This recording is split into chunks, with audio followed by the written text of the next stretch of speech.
ಕುಮಾರಸ್ವಾಮಿ ಅವರು ಒಂದು ಪ್ರೆಸ್ ಮೀಟನ್ನು ಮಾಡಿದ್ರು. ನಾನು ಎಲ್ಲಿ ಬರೆದಿದ್ದೀನಿ ಆ ಬರವಣಿಗೆ ನಂದೇ ಅಲ್ಲ ಅಂತ ಮಾತಾಡ್ತಾ ಇದ್ರು. ಇದೇ ವಿಚಾರಕ್ಕೆ ಸಂಬಂಧಪಟ್ಟಂತೆ ಲೋಕಾಯುಕ್ತ ನ್ಯಾಯಮೂರ್ತಿ ನಿವೃತ್ತ ನ್ಯಾಯಮೂರ್ತಿ ಸಂತೋಷ್ ಹೆಗಡೆ ಅವರು ಏನು ವರದಿ ಕೊಟ್ಟಿದ್ರು ಅಂತ TV5 ಕನ್ನಡ ಡಿಗ್ ಮಾಡಿ ನೋಡಿದಾಗ ಆ ವರದಿಲಿರ್ತಕ್ಕಂಥ ಅಂಶಗಳಿದೆಯಲ್ಲ ಆಘಾತಕಾರಿಯಾಗಿದೆ. ಒಬ್ಬ ಮುಖ್ಯಮಂತ್ರಿಗಳು ಶರ ಬರೆದಂಥ ವರದಿ ಕೇಂದ್ರಕ್ಕೆ ಹೋಗುತ್ತೆ. ಅದಕ್ಕಿಂತ ಹೆಚ್ಚಾಗಿ ಒಂದೇ ಒಂದು ದಿನದಲ್ಲಿ ಆ ಒಂದು ಫೈಲ್ 4 ಟೇಬಲ್ಗಳನ್ನು ದಾಟಿ ಒಪ್ಪಿಗೆ ಪಡ್ಕೊಂಡು ಬಿಡುತ್ತೆ. ಇನ್ನೂ ಆಶ್ಚರ್ಯ ಏನು ಗೊತ್ತಾ, ಶ್ರೀ ಸಾಯಿ ವೆಂಕಟೇಶ್ವರ ಮಿನರಲ್ಸ್ ಅಂತ ಒಂದು ಸಂಸ್ಥೆ ಇದೆಯಲ್ಲ, ಈ ಸಂಸ್ಥೆಗೆ ಗಣಿಗಾರಿಕೆ ಮಾಡಿದಂಥ ಅನುಭವನೇ ಇರಲ್ಲ. ಇನ್ನೂ ಆಘಾತಕಾರಿ ಏನು ಗೊತ್ತಾ ಈ ವಿಚಾರದಲ್ಲಿ, ಈ ಸಂಸ್ಥೆಗೆ ನೀವು ನಂಬುತ್ತಿರೋ ಬಿಡ್ತಿರೋ ಒಂದು ಬ್ಯಾಂಕ್ ಅಕೌಂಟ್ ಕೂಡ ಇರಲ್ಲ. ನಂಬುತ್ತೀರಾ ನೀವು? ಒಂದು ಸಂಸ್ಥೆಗೆ ಒಂದು ಬ್ಯಾಂಕ್ ಅಕೌಂಟ್ ಇರಲ್ಲ ಅಂತ ಹೇಳಿದ್ರೆ, ಅಂಥ ಸಂಸ್ಥೆಗೆ ಕುಮಾರಸ್ವಾಮಿ ಅವರು ಮುಖ್ಯಮಂತ್ರಿ ಆಗಿದ್ದಾಗ 550 ಎಕರೆಯಷ್ಟು ಜಮೀನನ್ನು ಗಣಿಗಾರಿಕೆಗೆ ಅಂತ ಕೊಟ್ಟುಬಿಟ್ರು ಅಂತ ಬೇರೆಯವರು ಬರೆದಿರೋದಲ್ಲ. ಇದಿನ್ನೂ ವಿಚಾರಣೆ ಆಗಬೇಕಾಗಿರೋದಲ್ಲ, ತನಿಖೆ ಆಗಬೇಕಾಗಿರೋದಲ್ಲ, ಪರಿಶೀಲಿಸಬೇಕಾಗಿರೋದಲ್ಲ, ಬರೀ ಆರೋಪನೂ ಅಲ್ಲ. ಈ ವಿಚಾರಕ್ಕೆ ಸಂಬಂಧಪಟ್ಟಂತೆ ಲೋಕಾಯುಕ್ತರು ವರದಿಯನ್ನು ಕೊಡ್ತಾರೆ. ಅವತ್ತಿಗೆ UB ಸಿಂಗ್ ಅವರು ಕೂತ್ಕೊಂಡು ವರದಿ ಬರೀತಾರ್ರಿ, ಹುಡುಕಿ ತಡಕಾಡಿ ಏನೇನಾಗಿದೆ ಅಕ್ರಮಗಳು ಅಂತ ವರದಿ ಬರೀತಾರೆ.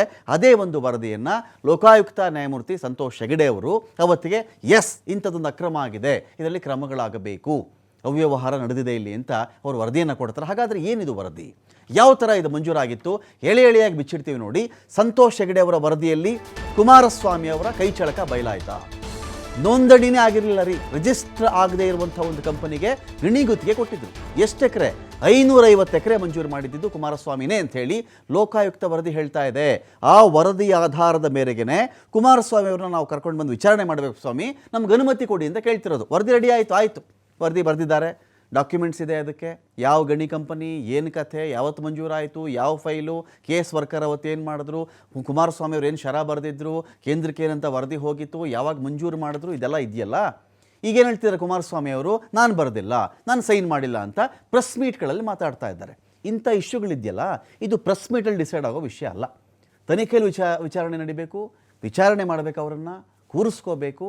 ಸರಿ, ನೀವು ಬರೆದಿಲ್ವ, ಇನ್ಯಾರು ಬರೆದಿದ್ರು, ಇನ್ಯಾರೋ ಬೇರೆಯವ್ರು ಬರೆದಿದ್ರೆ ರಾಜ್ಯದಿಂದ ಕೇಂದ್ರಕ್ಕೆ ಒಂದು ರಾಜ್ಯ ಸರ್ಕಾರ ಅನುಮೋದನೆ ಕೊಡಿ ಅಂತೇಳಿ ಕೇಂದ್ರದವರೆಗೂ ಹೋಗುತ್ತಲ್ಲ, ಹೇಗೆ?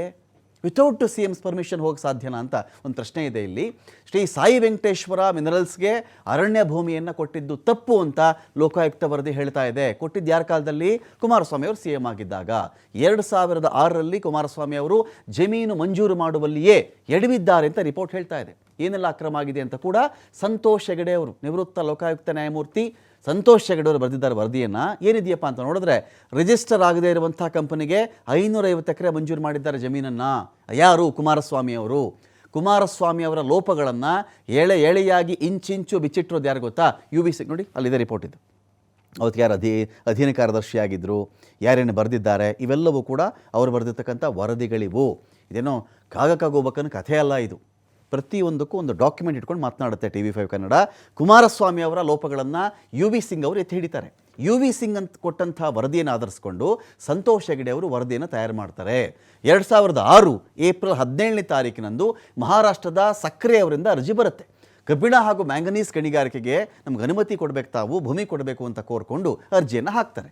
ಅದಿರು ಗಣಿಗಾರಿಕೆ ತನ್ನ ಮುಖ್ಯ ವಹಿವಾಟು ಅಂಥೇಳಿ ಕಂಪನಿ ಮಾತಾಡುತ್ತೆ. ನನ್ನ ಇಡೀ ಟೋಟಲ್ ಮೇಯ್ನ್ ಬಿಸ್ನೆಸ್ಸೇ ಅದಿರಿನ ವ್ಯಾಪಾರ ಅಂತ ಕಂಪ್ನಿ ಹೇಳ್ಕೊಳ್ಳುತ್ತೆ.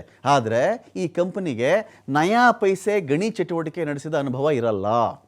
ಒಂದೇ ಒಂದು ಬಿಡಿಗಾಸಿನ ಗಣಿ ವ್ಯವಹಾರ ಮಾಡಿದಂಥ ಅನುಭವ ಇರಲ್ಲ. ರಾಜ್ಯ ಸರ್ಕಾರ ನಿರ್ಧಾರ ತೆಗೆದುಕೊಳ್ಳಬಹುದು ಅಂತ ಸರ್ಕಾರಕ್ಕೆ ಗಣಿ ಇಲಾಖೆ ವರದಿ ಕೊಡುತ್ತೆ. ಏನು ಕಥೆ ಇದು ಅಂತ ಕೇಳಿದಾಗ, ನೋಡಿ, ಇದು ನಮ್ಮ ಅಬ್ಸರ್ವೇಷನ್ ನಾವು ಹೇಳ್ತಾ ಇದ್ದೀವಿ, ನಿರ್ಧಾರ ರಾಜ್ಯ ಸರ್ಕಾರಕ್ಕೆ ಬಿಟ್ಟಿದ್ದು ಅಂತ ಅವ್ರು ಹೇಳ್ಬಿಡ್ತಾರೆ. ಕುಮಾರಸ್ವಾಮಿ ಅವರು ಮುಖ್ಯಮಂತ್ರಿ ಆಗಿರ್ತಾರೆ, ಫೈಲ್ ಅವ್ರ ಮುಂದೆ ಬರುತ್ತೆ. ಶ್ರೀ ಸಾಯಿ ವೆಂಕಟೇಶ್ವರ ಮಿನರಲ್ಸ್ಗೆ 550 ಎಕರೆ ಜಮೀನು ಮಂಜೂರು ಮಾಡಬೇಕು ಅಂತ ಹೇಳಿ ಕುಮಾರಸ್ವಾಮಿ ಅವರು ಶರ ಬರೆದು ಬಿಡ್ತಾರೆ. ಇವತ್ತಿಗೆ ಅವ್ರು ಏನು ಹೇಳ್ತಿದ್ದಾರೆ ಕುಮಾರಸ್ವಾಮಿ ಅವರು ಅಂದರೆ, ನಾನೇನು ಬರೆದಿಲ್ಲ, ನನ್ನ ಹ್ಯಾಂಡ್ ರೈಟಿಂಗೇ ಅಲ್ಲ, FS ಕಳಿಸ್ಕೊಳ್ಳಿ, ಯಾವ ದೇಶಕ್ಕೆ ಬೇಕಾದ್ರೂ ಕಳಿಸ್ಕೊಳ್ಳಿ ಅಂತ ಹೇಳ್ತಿದ್ದಾರೆ. ಈ ಪಾಯಿಂಟ್ ಇಟ್ಕೊಳ್ಳೋಣ, ಯಾವ ದೇಶಕ್ಕೆ ಕಳಿಸ್ಬೇಕು, ಏನು ಕಥೆ ಅನ್ನೋದು ಈಗ ತನಿಖೆ ಮಾಡಿದ್ರೆ ಗೊತ್ತಾಗುತ್ತೆ. ಇವ್ರು ಬರೆದಿರ್ಲಿಲ್ವಾ? ಬೇರೆಯವ್ರು ಹಾಗಾದರೆ ಇವ್ರ ಹೆಸರಲ್ಲಿ ಬರೆದಿದ್ರಾ? ಕರ್ಕೊಂಡು ಬನ್ನಿ ಅವ್ರನ್ನೂ. ಫಾರ್ ಎಕ್ಸಾಂಪಲ್, ಒಂದು ಕೇಸ್ ಆಗುತ್ತೆ ರೀ, ಒಂದು ಕ್ರಿಮಿನಲ್ ಕೇಸ್ ಆಗುತ್ತೆ. ನಾನು ಮಾಡಿಲ್ಲ ಸ್ವಾಮಿ, ಆ ಜಾಗದಲ್ಲಿ ಇದ್ದೆ, ಇನ್ಯಾರು ಮಾಡಿದ್ರೆ ಹೇಳು ಅಂತಾರೆ. ಸ್ವಾಮಿ ಅವ್ನು ಮಾಡ್ದ, ಅವ್ನು ಕರ್ಕೊಂಬ ಅಂತಾರೆ. ಅವಾಗ ಫಾರ್ ಎಕ್ಸಾಂಪಲ್ ಈಗ ಇತ್ತೀಚೆಗೆ ಅದೊಂದು ಕೇಸ್ ಬಗ್ಗೆ ನಾವೆಲ್ಲ ಜೋರಾಗಿ ಮಾತಾಡ್ತಾ ಇದ್ದೀವಲ್ವಾ, ಯಾರೋ ನಾನೇ ಮಾಡಿದ್ದು ಅಂತ ಹೇಳಿದ್ರು, ವಿಚಾರಣೆ ಮಾಡಿದಾಗ ಇನ್ನೊಬ್ಬ ಮಾಡಿದ್ದ ಅಂತ ಆಯಿತು, 17 ಜನ ಮುದ್ದೆ ಮುರಿತಾ ಇದ್ದಾರಲ್ವಾ, ಕರ್ಕೊಂಡ್ಬಂದು ಕೂರಿಸ್ಕೋಬೇಕು ತಾನೆ ಫಸ್ಟು. ಕಡತ ಯಾವ ದಿನ ಯಾವ ಇಲಾಖೆಗೆ ಹೋಗಿತ್ತು, ಯಾರು ಸೈನ್ ಮಾಡಿದ್ರು ಅಂತ ಹೇಳಿ ವರದಿಯಲ್ಲಿ ಉಲ್ಲೇಖ ಆಗಿದೆ. ಯಾವ ದಿನ ಯಾರ ಟೇಬಲ್ ಮೇಲೆ ಇತ್ತಿದ್ದು, ಯಾರು ಸೈನ್ ಮಾಡಿದ್ರು ಅಂತ ಕೂಡ ಇದೇ ಲೋಕಾಯುಕ್ತ ವರದಿಯಲ್ಲಿ ಉಲ್ಲೇಖ ಆಗಿದೆ. ಇದು ವರದಿ, ಇನ್ವೆಸ್ಟಿಗೇಷನ್, ತನಿಖೆ ಎಲ್ಲ ಆಗಿ ಬಂದಿರತಕ್ಕಂಥ ವಿಷಯವನ್ನು ನಾವು ನಿಮ್ಗೆ ಹೇಳ್ತಿರೋದು. ತನಿಖೆ ಇನ್ನೂ ಆಗಬೇಕಿರುವುದಲ್ಲ, ಇದು ಆಗ ಹೋಗ್ಬಿಟ್ಟಿದೆ. ವಿಚಾರಣೆ ಮಾಡಬೇಕು ಸ್ವಾಮಿ, ನಮ್ಮ ಹತ್ರ ಇಷ್ಟು ಆಧಾರ ಇದೆ ಅಂತೇಳಿ ಲೋಕಾಯುಕ್ತ SIT ಕೇಳ್ತಾ ಇದ್ದಾರೆ ರಾಜ್ಯಪಾಲರನ್ನ. ರಾಜ್ಯಪಾಲರು ಮೀನಾಮೇಷ ಎಣಿಸ್ಕೊಂಡು ಕೂತಿದ್ದಾರೆ ಅಂತ. 2007 ಅಕ್ಟೋಬರ್ 5ನೇ ತಾರೀಕು ಶರಾ ಬರೆದು ಕುಮಾರಸ್ವಾಮಿ ಅವರು ಸಹಿ ಮಾಡಿದ್ದಾರೆ ಅಂತ ಹೇಳಲಾದ ಕಡತದ ಪ್ರತಿ ಕೂಡ ಇಲ್ಲಿದೆ. ಮುಖ್ಯಮಂತ್ರಿಗಳೇ ಸಹಿ ಮಾಡಿದಂಥ ಕಡತವನ್ನು ವಾಣಿಜ್ಯ ಮತ್ತು ಕೈಗಾರಿಕಾ ಇಲಾಖೆ ಕಾರ್ಯದರ್ಶಿಗೆ ರವಾನೆ ಮಾಡ್ತಾರೆ ಇವರು. 2007 ಅಕ್ಟೋಬರ್ 6ನೇ ತಾರೀಕು ಕೇಂದ್ರ ಸರ್ಕಾರದ ಗಣಿ ಸಚಿವಾಲಯಕ್ಕೆ ಒಂದು ಅನುಮೋದನೆ ಕೊಡಿ ಅಂತ ಕೂಡ ರವಾನೆ ಮಾಡ್ತಾರೆ. ರಾಜ್ಯ ಸರ್ಕಾರ ಕೇಂದ್ರಕ್ಕೊಂದು ಪತ್ರ ಬರೆಯುತ್ತೆ, ಅದರಲ್ಲಿ ಮುಖ್ಯಮಂತ್ರಿಗಳ ಹೆಸರೇ ಉಲ್ಲೇಖ ಆಗುತ್ತೆ. ಒಂದು ವೇಳೆ ಈ ಇಡೀ ವಿಷಯ, ಈ ಗಣಿ ಮಂಜೂರು ಮಾಡಿರೋದು, ಭೂಮಿ ಮಂಜೂರು ಮಾಡಿರೋದು ಮುಖ್ಯಮಂತ್ರಿಗೆ ಗೊತ್ತೇ ಇಲ್ಲ ಅಂತ ಹೇಳಿದ್ರೆ ಅಬ್ಜೆಕ್ಷನ್ ಯಾರು ತೆಗಿಬೇಕಾಗಿತ್ತು ಅವತ್ತು? ಚೀಫ್ ಸೆಕ್ರೆಟರಿ ಏನು ಮಾಡ್ತಾಯಿದ್ರು, ಮುಖ್ಯಮಂತ್ರಿಗಳು ಏನು ಮಾಡ್ತಾಯಿದ್ರು ಅವತ್ತಿಗೆ? ಅವ್ರ ಹೆಸರಲ್ಲಿ ಇದಕ್ಕೊಂದು ಅನುಮತಿ ಕೊಡಿ ಅಂತ ಒಂದು ಉಲ್ಲೇಖನೇ ಹೋಗುತ್ತೆ ಕೇಂದ್ರಕ್ಕೆ ಅಂದಾಗ ನನಗೇನು ಗೊತ್ತಿಲ್ಲ, ನಾನೇನು ಬರೆದಿಲ್ಲ ಹೇಳಕ್ಕೆ ಸಾಧ್ಯನಾ? ರಾಜ್ಯದ ಮುಖ್ಯಮಂತ್ರಿಯೊಬ್ಬರು ನೋ, ನೆವರ್. ಅದು ಹೇಳಿದ್ರೆ ರಾಜ್ಯ ಥಿಂಕ್ ಮಾಡಬೇಕಾಗುತ್ತೆ. ಅದನ್ನು 550 ಎಕರೆ ಅಷ್ಟು ಜಮೀನನ್ನು ನನಗೆ ಗೊತ್ತಿಲ್ಲದೆ ಹೊರಟೋಯ್ತು ಅಂದುಬಿಟ್ರೆ ಏನು ಅನ್ಕೊಂಡ್ಬಿಟ್ಟಿದ್ರಿ? 5 ರೂಪಾಯಿ 10 ರೂಪಾಯಿ ಅದು. ಶ್ರೀ ಸಾಯಿ ವೆಂಕಟೇಶ್ವರ ಮಿನರಲ್ಸ್ಗೆ ಜಮೀನು ಮಂಜೂರು ಮಾಡೋದಕ್ಕೆ ಮುಖ್ಯಮಂತ್ರಿಗಳು ಆದೇಶಿಸಿರುತ್ತಾರೆ. ಅಕ್ರಮ ಗಣಿಗಾರಿಕೆಯಿಂದ ರಾಜ್ಯದ ಬೊಕ್ಕಸಕ್ಕೆ ಭಾರೀ ಪ್ರಮಾಣದಲ್ಲಿ ನಷ್ಟ ಆಗುತ್ತೆ ಅಂತ ಲೋಕಾಯುಕ್ತ ವರದಿ ಬರೆಯುತ್ತಲ್ಲಿ. ಇದು ಮಂಜೂರಾಗಿರೋದೇ ಅಕ್ರಮ, ಅವರಿಗೆ ಗಣಿಗಾರಿಕೆ ಮಾಡಿರೋ ಅನುಭವನೇ ಇಲ್ಲ, ದೊಡ್ಡ ಮಟ್ಟದಲ್ಲಿ ರಾಜ್ಯದ ಬೊಕ್ಕಸಕ್ಕೆ ನಷ್ಟ ಆಗಿದೆ ಅಂತ ಕೂಡ ಬರೀತಾರೆ ಲೋಕಾಯುಕ್ತರು. ಬೊಕ್ಕಸಕ್ಕಾಗಿರ್ತಕ್ಕಂಥ ನಷ್ಟವನ್ನು ಯಾವ ಆರೋಪಿಗಳಿದ್ದಾರೋ ಇದರಲ್ಲಿ ಅವರಿಂದಾನೇ ವಸೂಲಿ ಮಾಡಬೇಕು. ಕುಮಾರಸ್ವಾಮಿ ಎಸಗಿರ್ತಕ್ಕಂಥ ತಪ್ಪಿಗೆ ರಾಜ್ಯ ಸರ್ಕಾರ ಕಾನೂನು ಕ್ರಮ ತೆಗೆದುಕೊಳ್ಳಬೇಕು, ಹೇಗೆ ಮಂಜೂರಾಯಿತು ಅಂಥೇಳಿ. ಅವರು ಅಧಿಕಾರದಲ್ಲಿ ಇಲ್ಲ ಈಗ. ಅವರು ಅಂದರೆ ಸಂತೋಷ್ ಹೆಗಡೆ ಅವರು ವರದಿ ಕೊಡುವ ವೇಳೆಗಾಗಲೇ ಕುಮಾರಸ್ವಾಮಿ ಅವರು CM ಆಗಿರಲ್ಲ, ಅವ್ರ ಅಧಿಕಾರದಲ್ಲಿಲ್ಲ. ಅವ್ರನ್ನ ಕರೆಸಿ ವಿಚಾರಣೆ ಮಾಡಿ ಏನು ತಪ್ಪಾಗಿದೆ ಚೆಕ್ ಮಾಡಿ ಅಂತ ಹೇಳಿ ವರದಿನ ಬರೆದು ಬಿಡ್ತಾರೆ. ಯಾರು? ಸಂತೋಷ್ ಹೆಗಡೆ ಅವರು. ಈ ವರದಿ ಆಧಾರದ ಮೇರೆಗೆ 2017ರಲ್ಲಿ ಏನಾಗುತ್ತೆ, ಕುಮಾರಸ್ವಾಮಿ ವಿರುದ್ಧ ಸುಪ್ರೀಂ ಕೋರ್ಟ್ನ ಕಡೆಯಿಂದ ಅಸ್ತು ಬರುತ್ತೆ, ತನಿಖೆ ಮಾಡಿ ಅವ್ರನ್ನ ಅಂತ ಹೇಳಿ. ಒಂದೇ ದಿನದಲ್ಲಿ ಮಂಜೂರಾಗುತ್ತೆ. HDK CM ಆಗಿದ್ರಲ್ಲ, 2007ರಲ್ಲಿ CM ಕಚೇರಿಗೆ ಸಾಯಿ ವೆಂಕಟೇಶ್ವರ ಮಿನರಲ್ಸ್ನ ಕಡತ ಬಂದಿರುತ್ತೆ, ಫೈಲ್ ಬಂದಿರುತ್ತೆ. ಅಕ್ಟೋಬರ್ 10ನೇ ತಾರೀಕು 2007 ಮುಖ್ಯಮಂತ್ರಿಗಳ ಕಾರ್ಯದರ್ಶಿಯಾಗಿದ್ದ DV ಪ್ರಸಾದ್ ಅವರು ಕ್ರಮ ವಹಿಸಿ ಅಂತ ಸೈನ್ ಮಾಡ್ತಾರೆ.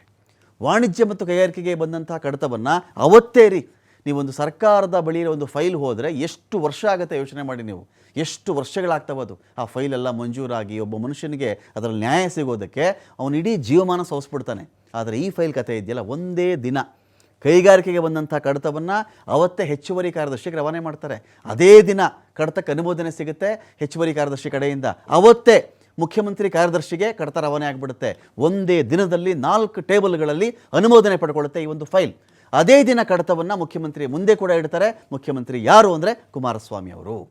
ಅವತ್ತೇ ಆಗಿನ CM ಆಗಿದ್ದಂಥ HDK ಅವರು ಜಮೀನು ಮಂಜೂರು ಮಾಡಲಾಗಿದೆ ಅಂತ ಶರಾ ಬರೆದರು ಎಂದು ಲೋಕಾಯುಕ್ತ ವರದಿಯನ್ನು ಕೊಡುತ್ತದೆ. ಅವರೇ ಮಂಜೂರು ಮಾಡಿದ ಸ್ವಾಮಿ ಅಂತ ಲೋಕಾಯುಕ್ತ ವರದಿ ಬರುತ್ತೆ. ನಾನಲ್ಲ, ನಾನು ಸೈನ್ ಮಾಡಿಲ್ಲ, ನಾನು ಬರಹ ಅಲ್ಲ, FSL ಕೊಡಿ, DNA ಕೊಡಿ ಅಂತ ಇವತ್ತು ಮಾತನಾಡಿದರೆ ಕೊಡಬೇಕಲ್ವೇ? ಕೊಟ್ಟರೆ ನೀವು ಅಲ್ಲದೆ ನಿಮ್ಮ ಜಾಗದಲ್ಲಿ ಇನ್ಯಾರು ಸೈನ್ ಮಾಡಿದ್ರು ಅವ್ರನ್ನ ಕರ್ಕೊಂಬನ್ನಿ. ಅವ್ರಿಗೆ ನೀವು ಹೇಳಿದರೆ ಅವರು ಬಾಯ್ ಬಿಡ್ತಾರೆ. ಅವಾಗ ನಮ್ಮದೇನಿಲ್ಲ ಸ್ವಾಮಿ, ಇವರೇ ಹೇಳಿದ್ರು ಅಂತ ಹೇಳ್ಬಹುದು, ಇಲ್ಲ ನಾನೇ ಬರದೆ ಅಂತ ಹೇಳ್ಬಹುದು. ಯಾರ ಮೇಲೆ ಒಬ್ಬರ ಮೇಲೆ ಕ್ರಮ ಆಗಬೇಕಲ್ಲ.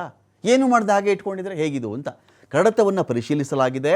ಬಳ್ಳಾರಿಯ ಸಂಡೂರಿನಲ್ಲಿ 550 ಎಕರೆ ಮಂಜೂರು ಮಾಡಿ ಕುಮಾರಸ್ವಾಮಿ ಬರೆದಿದ್ದಾರೆ ಎನ್ನಲಾದಂಥ ಶರಾವನ್ನು ಕೂಡ ಉಲ್ಲೇಖ ಮಾಡುತ್ತೆ ಲೋಕಾಯುಕ್ತ ವರದಿ. ಈ ಮಂಜೂರಲ್ಲಿ ಏನಾಗುತ್ತೆ, ಹಲವು ಲೋಪ ಆಗುತ್ತೆ. ಆಯಿತು, ಇವರೆಲ್ಲ ಒಂದೇ ದಿನ ಇಟ್ಕೊಂಡೆಲ್ಲ ಟೇಬಲ್ ಮೇಲೆ ಇಟ್ಕೊಂಡು ಮಂಜೂರು ಮಾಡಿಬಿಟ್ರು ಅಂತ ಅಂದ್ಕೊಳ್ಳೋಣ. ಮಂಜೂರು ಮಾಡಿದಾಗ ಲೋಪದೋಷಗಳಾಗುತ್ತವೆ.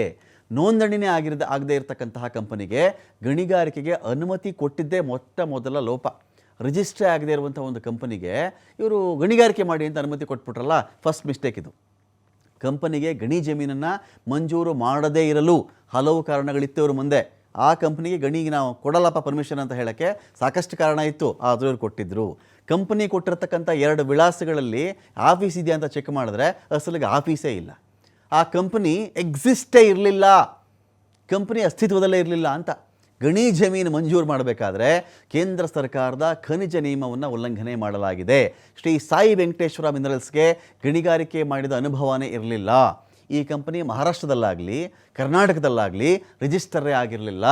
ಆಗ ಕಂಪನಿಯು ವ್ಯಾಟ್, ವ್ಯಾಲ್ಯೂ ಆ್ಯಡೆಡ್ ಟ್ಯಾಕ್ಸ್, ಈ ಈಗೆಲ್ಲ ಇದೆಯಲ್ಲ GST ಇದೆಯಲ್ಲ, ಅವಾಗ ವ್ಯಾಟ್ ಅಂತ ಇತ್ತು. ಆ ವ್ಯಾಟ್ ಸಂಖ್ಯೆ ಕೂಡ ಹೊಂದಿರಲಿಲ್ಲ. ವ್ಯಾಲ್ಯೂ ಆ್ಯಡೆಡ್ ಟ್ಯಾಕ್ಸ್, ಮೌಲ್ಯವರ್ಧಿತ ತೆರಿಗೆ, ಅದಕ್ಕೊಂದು ನಂಬರ್ ಕೊಟ್ಟಿರ್ತಾ ಇದ್ರು. ಈಗೆಲ್ಲ ಟಿನ್ ನಂಬರ್ ಅಂತಾರಲ್ಲ, ವ್ಯಾಟು, ಆ ಸಂಖ್ಯೆನೇ ಇರಲಿಲ್ಲ ರೀ ಅದಕ್ಕೆ. ಕಂಪನಿ ದೇಶದ ಯಾವ ಬ್ಯಾಂಕ್ನಲ್ಲೂ ಕೂಡ ತನ್ನ ಖಾತೆ ಹೊಂದಿರಲಿಲ್ಲ. ಇಂಥ ಕಂಪನಿಗೆ 550 ಎಕರೆಯನ್ನು ಅವತ್ತಿನ ಮುಖ್ಯಮಂತ್ರಿಯಾಗಿದ್ದ ಕುಮಾರಸ್ವಾಮಿ ಅವರು ಮಂಜೂರು ಮಾಡಿದ್ರು ಅಂತ ಆರೋಪ ಇದೆ.